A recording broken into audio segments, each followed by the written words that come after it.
तो देखिए, वैसे तो मैं बस थोड़ा सा जल्दी बता दूं आपको कि हर कविता के पीछे या हर किसी मतलब जो लेखक होते हैं उनके कहानी तब ज़्यादा अच्छी लगती है जब उसके पीछे एक कहानी होती है।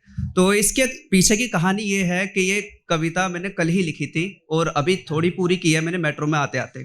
तो देखते हैं आपको अच्छी लगती है नहीं। तो मैं शुरू करता हूँ, ठीक है। सर चकराने लगा, मैं थर्राने लगी।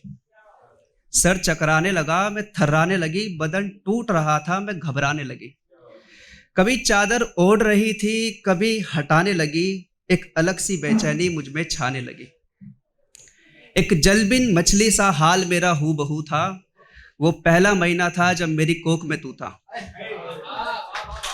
तो मैं देखिए, मैं चाहता हूँ खासकर माँ के लिए, आप लोग प्लीज इसको सुनिए, क्योंकि हम तो कुछ लिख नहीं सकते हैं ना इस बारे में, बट आपसे चाहूंगा कि कितना सही लिख पाया हूं मैं। जब बात सबको पता चली, मेरे पेट की तरफ सबकी निगाह चली। जब बात सबको पता चली, मेरे पेट की तरफ सबकी निगाह चली। मानो तुझे देखने को उत्सुक हो कि चांद सा तेरा ये मुख हो। मानो सब जैसे कुछ जीत गए, पता न चला कब 2 महीने बीत गए। सबके चेहरे पे एक नई उमंग थी। सबके चेहरे पे एक नई उमंग थी। बस मेरी ही नींद कुछ तंग थी। तेरे दिल की धड़कनों से मिल रही मेरे धड़कनों की तरंग थी। घर में खुशियां ही खुशियां छाई थी। मेरी गर्भावस्था की वो पहली तिमाही थी। सब ख्याल मेरा रखने लगे, तेरे पापा भी साथ में जगने लगे। मेरी जरा सी हिलते ही मुझे गुस्से से तकने लगे। मानो सबके सब मेरे पहरेदार थे, अब तक महीने पूरे हुए 4 थे। मेरा पेट अब खिंचने लगा, कलेजा भी भिंचने लगा। मांसपेशियां अकड़ रही थी जब तेरी हड्डियां बढ़ रही थी। मेरा हिलना डुलना सही ना था, वो मेरा 5वां महीना था। अब मेरी नाभि बाहर आने लगी, परेशानियां और खुशियां दोनों बढ़ाने लगी। तेरी हरकतें मेरे पेट में मुझे सहसा ही जगाने लगी। मुझे तीव्र इच्छा खटास की थी, ये बात 6ठे मास की थी। अब मुझसे झुका नहीं जा रहा था।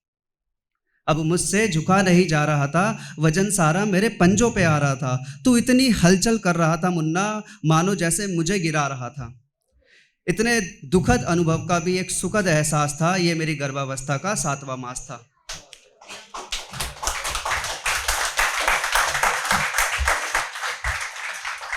हर कोई बेसब्र है अब तुझको खिलाने के लिए। हर कोई बेसब्र है अब तुझको खिलाने के लिए। तेरा झूला आ गया है तुझको झुलाने के लिए। मेरी पीठ में भी दर्द है और कमर पे हाथ है। मेरी पीठ में भी दर्द है और कमर पे हाथ है। घर का हर एक सदस्य आज मेरे साथ है। उल्टी तरफ करवट है, सामने कन्हैया के कपाट है। उल्टी तरफ करवट है, सामने कन्हैया के कपाट है। आपको पता ही होगा, जैसे मतलब माँ को तो पता ही होता है कि मतलब इस महीने में ज्यादातर हिदायत दी जाती है कि आप उल्टी करवट लेके सोए। उल्टी तरफ करवट है, सामने कन्हैया के कपाट है। आज पूरा हुआ मेरा महीना 8 है। अब 9वें महीने की कथा। एक दिन अचानक दर्द उठा, आखिर वो घड़ी आ ही गई। मुझे होश न था मैं कहाँ पड़ी, तुरंत अस्पताल ले जाई गई।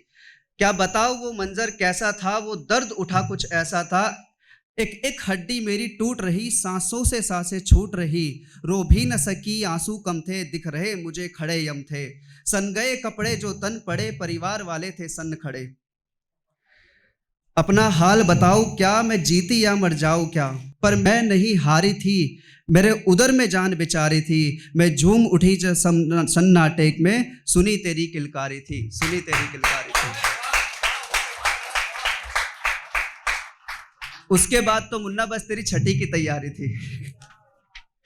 अब ये लाइन जो आपने सुनी पंक्तियां, वो माँ कह रही थी अपने बच्चे से। अब ये एक मतलब जो लेखक या कवि है वो कहना चाह रहा है कि दोस्तों अब मैं और क्या लिख जाऊं मैं अज्ञानी, इतना ज्ञान कहाँ से लाऊं मैं। जो कर सके उस दर्द को बयां, वो कलम कहाँ होती है। जो कर सके उस दर्द को बयां, वो कलम कहाँ होती है। जो खुद काल के द्वार पे खड़ी होकर जन्म देती है, वो बस एक माँ होती है।